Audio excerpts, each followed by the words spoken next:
প্রযুক্তির বদলতে আমরা সাধারণ মানুষ চেক বই থাকা সত্ত্বেও কিন্তু এটিএম বুথ থেকে এটিএম কার্ড দিয়ে টাকা উত্তোলন করাটা অনেকটা বেটার সুবিধা মনে করে থাকি। কিন্তু অনেক সময় দেখা যায় যে এটিএম বুথ থেকে ছেঁড়া ফাটার নোট পাওয়া যায়। সেই নোটের পরিমাণ কখনো বেশি কখনো কম, আবার অনেক সময় জাল নোটও কিন্তু পেয়ে থাকেন অনেকেই।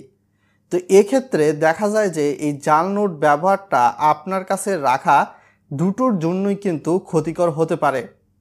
আপনি যদি এটিএম বুথ থেকে জাল নোট ছেঁড়া নোট পেয়ে থাকেন, সেক্ষেত্রে প্রথমতই আপনি কখনোই সেই নোট নিয়ে এটিএম বুথের বাইরে বের হবেন না, সেই নোটটা কখনোই পকেটে রাখবেন না। আপনি কোন ব্যাংকের এটিএম কার্ড ব্যবহার করেন তা অবশ্যই ভিডিওর কমেন্ট বক্সে আমাদের লিখে জানাতে ভুলবেন না। আপনি যদি জাল বা ছেঁড়া নোট পেয়ে থাকেন তো সেক্ষেত্রে অবশ্যই সেই নোটটি এটিএম মেশিনের উপরে যে ক্যামেরা রয়েছে সেই ক্যামেরায় তুলে ধরবেন এবং জাল নোট বা ছেঁড়া নোটের যে নাম্বারটা রয়েছে সেই নাম্বারটা যাতে ভালোভাবে দেখা যায় সেই জিনিসটা আপনি লক্ষ্য করবেন।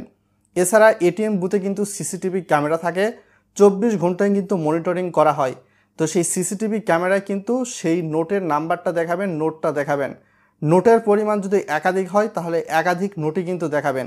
আদারওয়াইজ হয়তোবা দেখা যাবে যে ব্যাংক কর্তৃপক্ষ আপনাকে এই নোটগুলা এক্সচেঞ্জ করে দিবে না। এই দুইটা কাজ যখন হয়ে যাবে তার পরবর্তীতে সেই বুথের যেই সিকিউরিটি গার্ড রয়েছে সিকিউরিটি গার্ডের কাছে এই বিষয়টি অতিবাহিত করবেন। সিকিউরিটি গার্ডের কাছ থেকে আপনি শুনে নেবেন যে সেই এটিএম বুথটি ওই ব্যাংকের কোন ব্রাঞ্চের আন্ডারে পড়ে। যখন এই বিষয়গুলো শুনে নেবেন, কাজগুলো করে নেবেন, তার পরবর্তীতে সেই ব্রাঞ্চে কিন্তু সঙ্গে সঙ্গে চলে যাবেন। ক্যাশ কাউন্টারে গিয়ে অভিযোগ করবেন। অভিযোগ করলেই তো হলো না, অভিযুক্ত তারা প্রমাণ চাইবে আপনি সেই টাকাগুলা তাদের এটিএম বুথ থেকে তুলেছেন নাকি অন্য ব্যাংকের এটিএম বুথ থেকে তুলতেছেন নাকি ভুগিযোগী করার ট্রাই করতেছেন। তাদেরকে আপনি অবশ্যই বলবেন ওই নোটটা এটিএম মেশিনের ক্যামেরায় ধরেছেন, এটিএম বুথের সিসিটিভি ক্যামেরায় ধরেছেন, প্লাস হচ্ছে টাকা তোলার সাথে সাথে কিন্তু ফোনে মেসেজ আসে যে সিম কার্ডটা অ্যাড করা থাকে অ্যাকাউন্টের আন্ডারে, তো সেই বিষয়গুলো দেখাবেন। তো তারা এইগুলা যাচাই বাছাই করার সাপেক্ষে আপনাকে কিন্তু একটা ফর্ম পূরণ করতে বলবে। তো ফর্মটা আপনি পূরণ করবেন। তো আপনার যদি ছেঁড়া নোট অল্প পরিমাণে হয়ে থাকে তো সেক্ষেত্রে কিন্তু সঙ্গে সঙ্গে কিন্তু আপনাকে এক্সচেঞ্জ করে দিবে।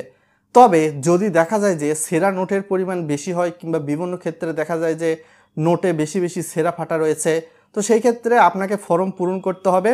তো সেই ব্যাংক কর্তৃপক্ষ ব্রাঞ্চ কর্তৃপক্ষ আপনার কাছে হয়তোবা সর্বোচ্চ 3 দিন থেকে 7 দিনের মতো সময় চাইবে।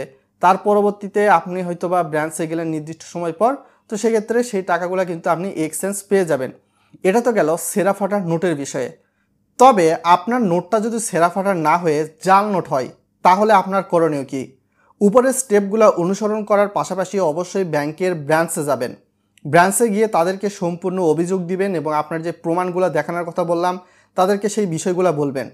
তো প্রমাণ দেওয়া সাপেক্ষে তারা কিন্তু এই বিষয়গুলো যাচাই বাছাই করবে, আপনাকে ফর্ম দিবে। ফর্ম পূরণের সময় অবশ্যই যেই নোটগুলো পেয়েছেন নোটে যেই নাম্বারগুলো রয়েছে সেই নাম্বারগুলো সেখানে উল্লেখ করে দিবেন। সেই নোটগুলো কিন্তু তারা অবশ্যই ব্যাক নিয়ে থাকবে। তো সেই নোটের কিন্তু অবশ্যই আপনি ছবি তুলে নেবেন, যাতে করে পরবর্তীতে ব্যাংক কর্তৃপক্ষ যদি 2 নাম্বারই করে তো 2 নাম্বারের ফলাফল বা প্রমাণ যাতে আপনি দিতে পারেন। আদারওয়াইজ আপনার হাতে যদি প্রমাণ না থাকে আপনি কিন্তু কিছুই করতে পারবেন না। তো সেক্ষেত্রে ব্যাংক কর্তৃপক্ষ 3 কর্মদিবস কিংবা 7 কর্মদিবস সময় নিয়ে থাকবে। তবে আপনার জাল নোটের পরিমাণ যদি বেশি হয় সেক্ষেত্রে ব্যাংকে অভিযোগ জানানোর পাশাপাশি ফর্ম পূরণের পাশাপাশি আপনার আরও একটা দায়িত্ব থাকবে। আপনি যেই এটিএম বুথ থেকে জাল নোটগুলো পেয়েছেন সেই এটিএম বুথ কোন আন্ডারে পড়ে, কোন পুলিশ স্টেশনের আন্ডারে, সেই পুলিশ স্টেশনে গিয়ে অবশ্যই আপনাকে একটা সাধারণ জিডি করতে হবে বা সাধারণ ডায়েরি করতে হবে। হয়তোবা জাল নোটের পরিমাণ বেশি হলে পরবর্তীতে ব্যাংক কর্তৃপক্ষ আপনার সঙ্গে হয়তোবা গাফিলতি করতে পারে, আজকে দিব টাকা কালকে দিব টাকা, এই বিষয়গুলো নিয়ে হয়তোবা আপনারা পরবর্তীতে সমস্যায় পড়তে পারেন। এই জন্যই বললাম বেশি যদি নোট হয়ে থাকে জালের তাহলে অবশ্যই আপনি থানায় অভিযোগ করবেন।